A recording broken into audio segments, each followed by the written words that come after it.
success in the media, the national and international media, with regard to reporting on this subject more seriously.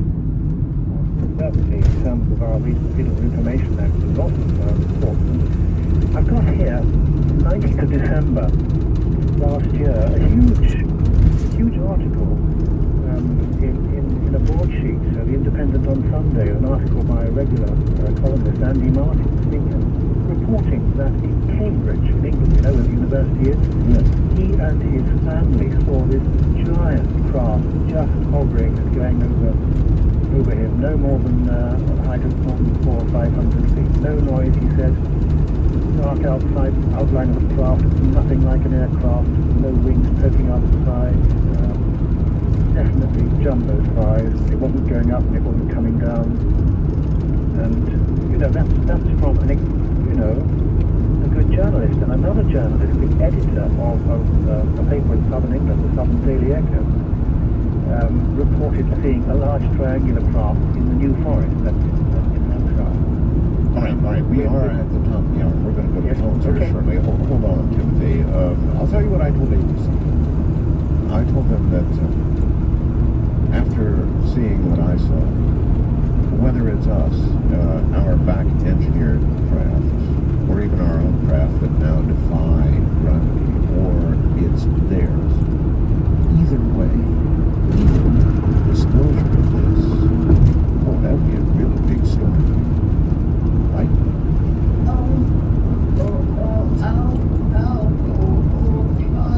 Start by calling your ufology. My guest is a ufologist. I guess that's fair. Timothy Good, one of the world's best, available for your questions. If he knows the answer, I'm sure he'll take a stab at it. Your opportunity with Timothy Good coming up. Okay, once again, Timothy Good with us this evening, one of the world's best ufologists, a lot of books under his belt. Alien Update is one unearthly disclosure conflicting interest in the control of extraterrestrial intelligence, alien base, Earth's encounters with extraterrestrials, alien liaison, the ultimate secret, beyond top secret, will be a worldwide UFO security threat, and of course above top secret, the worldwide UFO cover-up.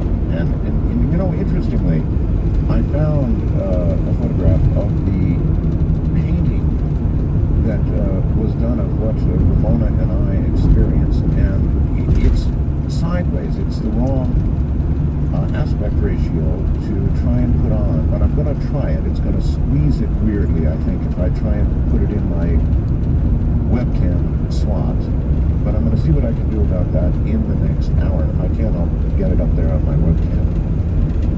If it looks too silly when it gets squished, I'm going to do it. Once again, here's Timothy Good, and I would like, of course, to get some calls this hour. But Timothy, is there anything that we didn't cover, in the first couple of hours that we absolutely should? Oh, gosh, there's tons of stuff out. And I guess it would be more of interest to listeners if I mention things that they may not be familiar with at all. Sure. Now, for example, well, they may be vaguely familiar. Back in March of 1997, there was a report that a large triangular craft was seen above the house of Michael Howard, who was then Home Secretary, living down in the marshlands of southern Kent. And the event was witnessed by a journalist who I spoke to. There were other witnesses involved who subsequently came forward. This craft alternately hovered right above Michael Howard's house.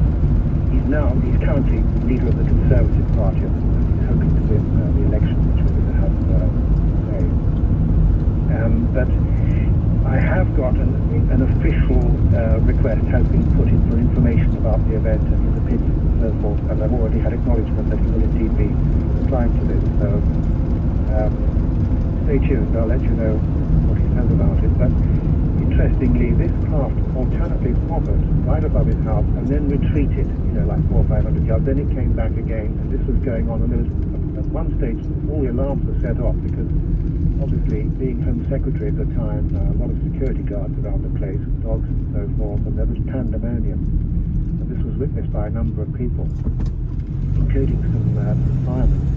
So something happened, and I think that's very interesting. And, you know, talking about, as we were earlier, about politicians and UFOs, but this is an election year, and the least likely subject that any politician is going to get involved with is UFOs. That's for sure. And as far as your president is concerned, I do know someone who is a friend of his and has on several occasions asked him. And the last time he asked him was in late 2003, I believe. And he said, come on, tell me, blah, blah, blah. And this chap said, after changing, that is what George Bush replied. Whether that's helpful to anybody, I don't know, but that's what your president said regarding the UFO subject. Why do I think that's a reasonable answer? I think so too. I have a feeling if anybody knows it's fiction. All right. And George Bush Sr. Listen. Former President Bush knows a great deal about the subject, I can tell you. Okay. If you have an opportunity to get to the Coast to Coast AM website, I just took a picture of the picture and put it on my webcam up there. Now, unfortunately, the proportions are not quite right, but they're close. I had to squish it to get it in there because it only allows a certain a size photograph, 320 by 240, and those are not the appropriate.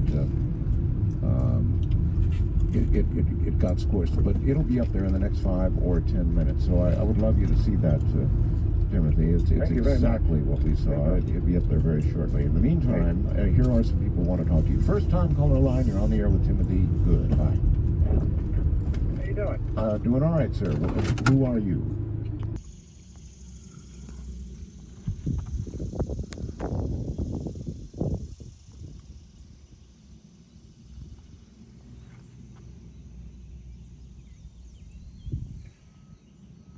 Situations where people threaten you. I was just wondering if you've been threatened too as well. That's a very, very good question. Timothy, indeed, as you begin to probe secrets and get into areas that perhaps the government is not yet ready to be disclosed, are there ever times when do you feel in danger? First of all, I appreciate I'm glad you raised this question, Bob. First of all, I've never been threatened, but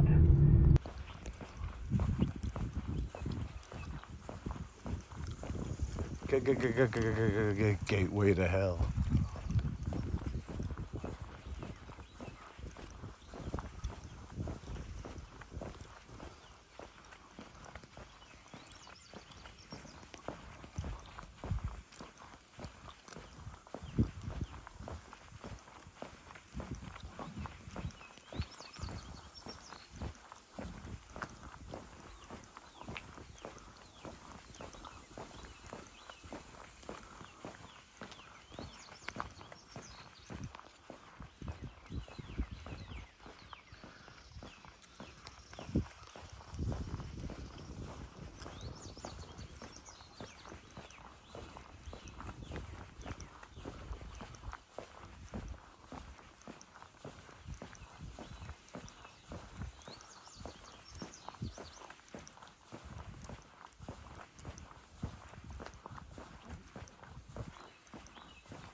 Mossy.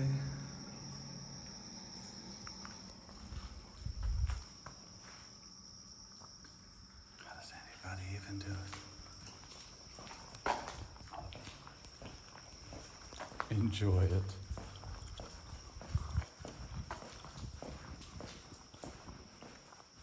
Sure.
Hello?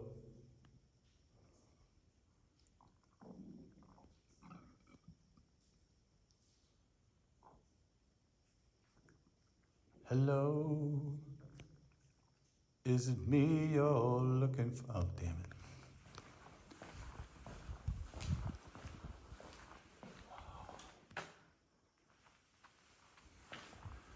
The lights can just stay off as far as I'm concerned.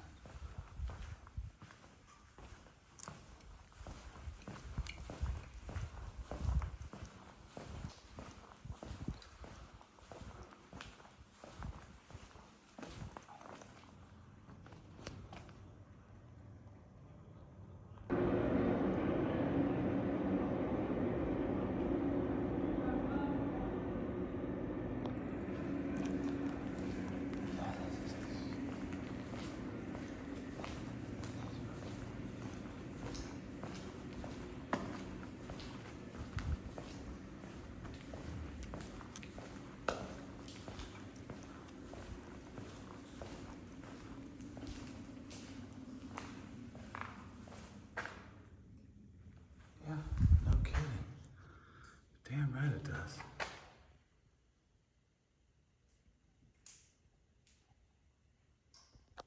I love the lights going on and off.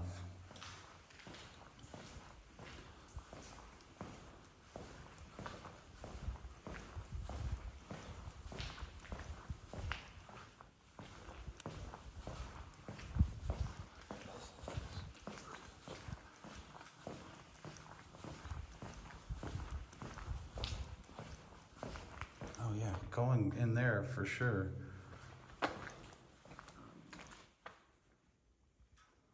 Never.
of dying here.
what they're doing.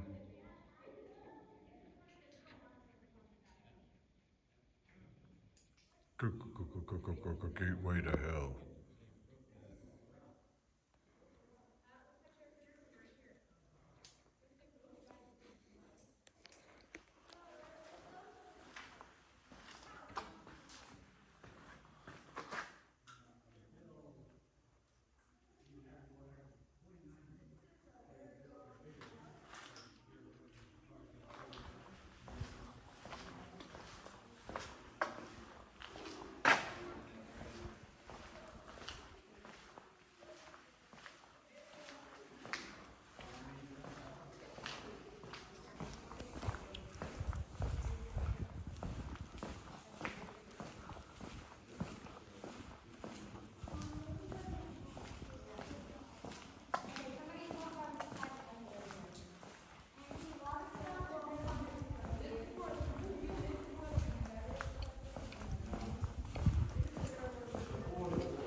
Bunch of randos.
Is that a spook light?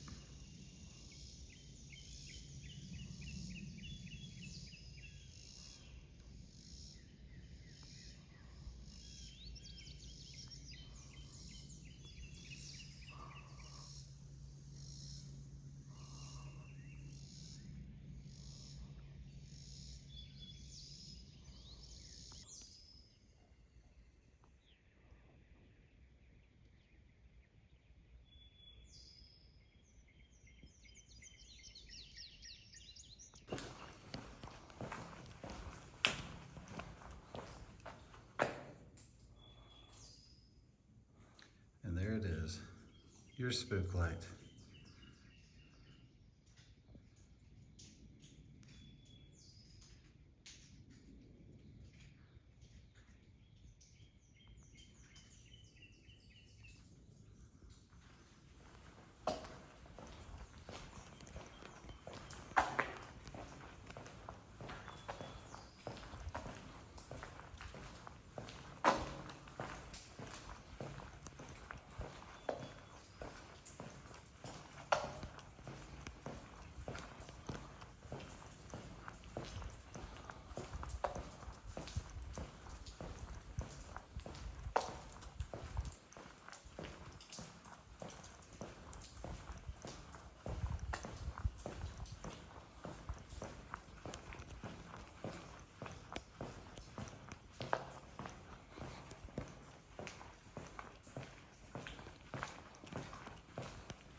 of them bigger than this.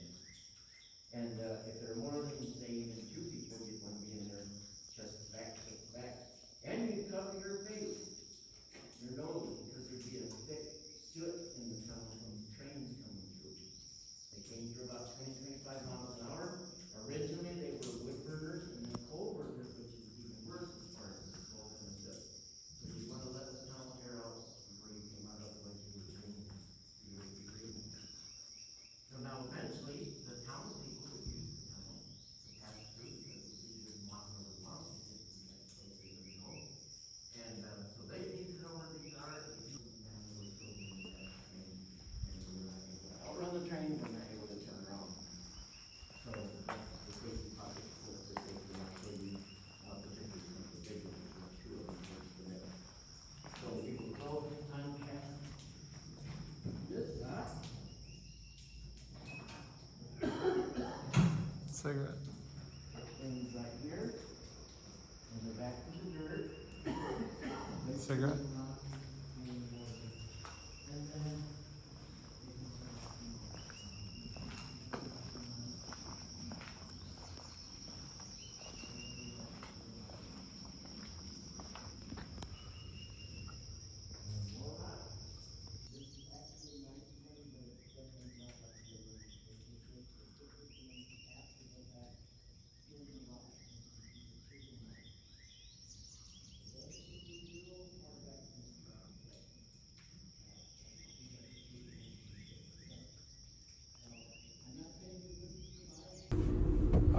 It's just a picture of a picture, but it represents exactly what I saw, even though the proportions are scrunched down a little. Sorry for that. That's exactly what I saw, and it's how close it was to my eye.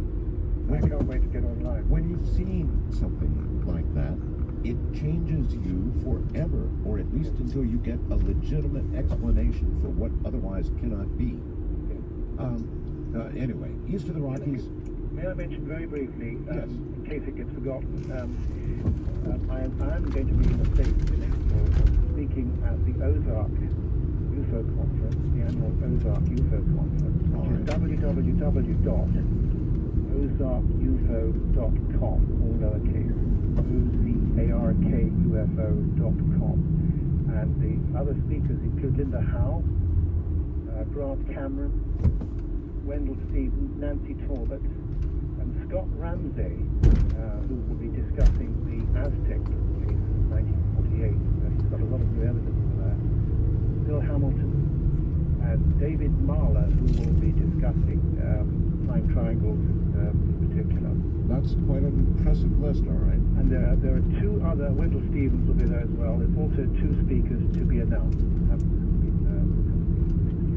All right. It's a great conference, and I hope to see some of the listeners there. All right. East of the The Rockies. 8th to the 10th of April inclusive. That's important. East of the Rockies, you're on there with Timothy Good. Hello. Yes, Lord. This is Keith from Hamilton, Ontario. Yes, Keith. Hi, Timothy. I wanted to ask you about UFO abductees. In many cases, they claim there was a chip embedded in their neck or arm, and they had them surgically removed. My question is there any assessment or analysis on just what exactly these things are, and are they man-made? Thank you. Well, first of all, let me mention that Roger Nair, L-E-I-R, has written a book on his investigation, his extraction of some of these objects from quite a number of patients. Have you looked into these? I've, of course, interviewed Dr. Lair. Roger's a good friend. And have you looked into his book and his claims? Yes, I have, but not as thoroughly as I would like. For example, I haven't seen the famous video of the moving implant. I expect you're aware of that. It moves around underneath someone's arm. Actually, it was here. I maybe an arm as well, but Okay. but Whitley Strieber, a very good friend of mine, co-author of the book we wrote. He had an implant that they tried to retrieve it from his ear, and damn thing, the scalpel touched it, and it moved. Also, the late Dr. John Altshuler, a hematologist, the person who investigated the animal situation, also the person who excised unknown foreign objects from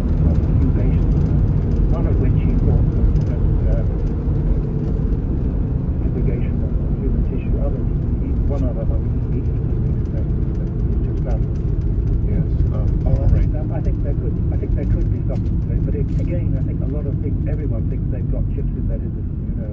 Well, there are a lot of those. Timothy Good is my guest, a ufologist in Great Britain, all the way across the ocean. You have a question for him? That's what we're here for. I'm Art Bell, and this is Coast to Coast.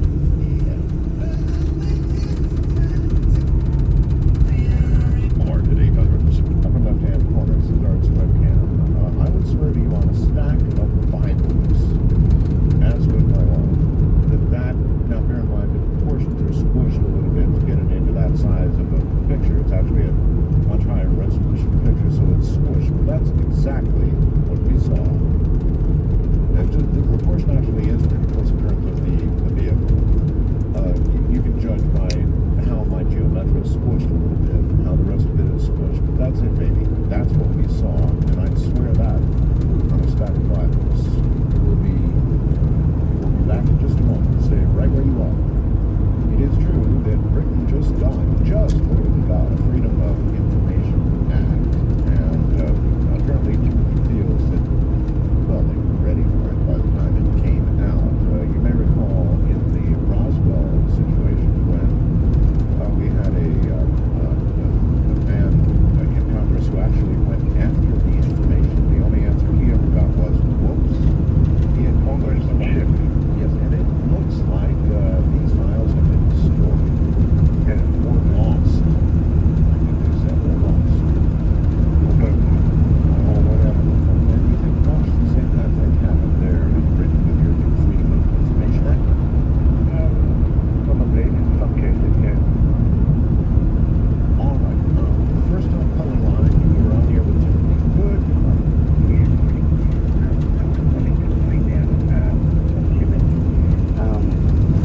How many people, if you believe on that are possibly descended from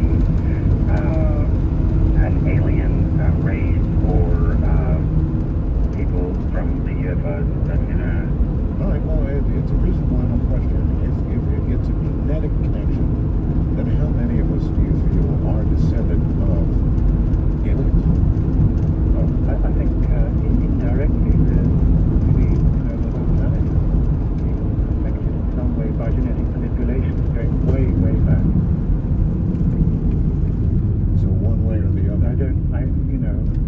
One way or the other. I can't say that. I know that to be a fact.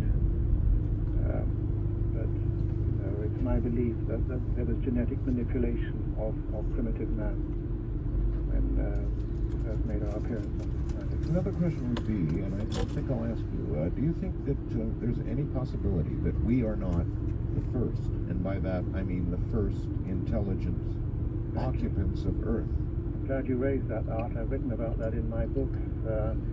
I think it's quite likely that many, many aeons of time ago there were advanced races who maybe colonized this planet, and they were, through some cataclysm, were forced to seek other habitation. In that connection, I'm very interested in, I have a friend called Ruben Dilemma, scientist, geologist from Brazil.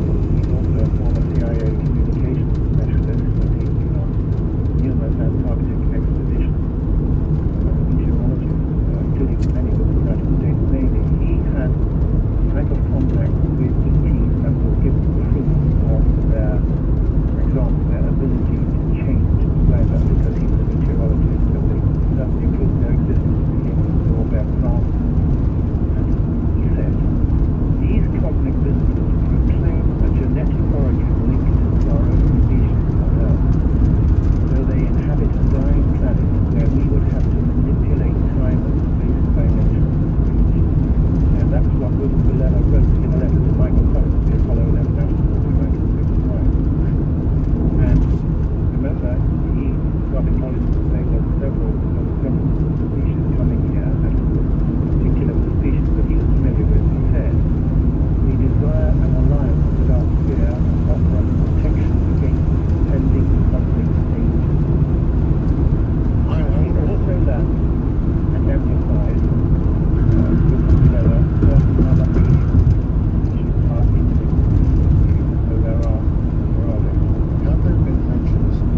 Enrique Castillo Rincon. I've written several chapters about him in my last book on ethnic disclosure, and he was given tremendous amount of information about coming catechism on this planet. He said, he actually says that he not given an account of the collapse of the Nelson Island because they had information covering many years as to how the facts were unwind. He goes into some detail. Technically, I can't remember everything. He's taken several alien bases, one of which was under the investigation of Mariana Trench, about 7,500 meters down. The base is located in a wall on that area.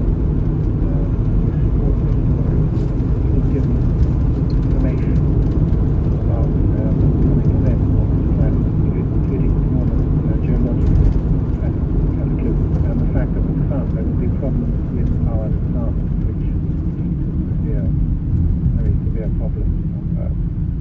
And he goes into some detail about that. I can't remember chapter and verse or art. Sorry, right now. Oh, that's quite all right. The wild card line, we're on air with Timothy Good. Good morning. I was wondering what is the significance of the triangle versus yeah. Are the aliens here in the hand in the triangle because it was better to maneuver election? Well, I'd like to answer that one myself. Timothy? I didn't actually hear the triangle on the watch. Well, he was asking about the significance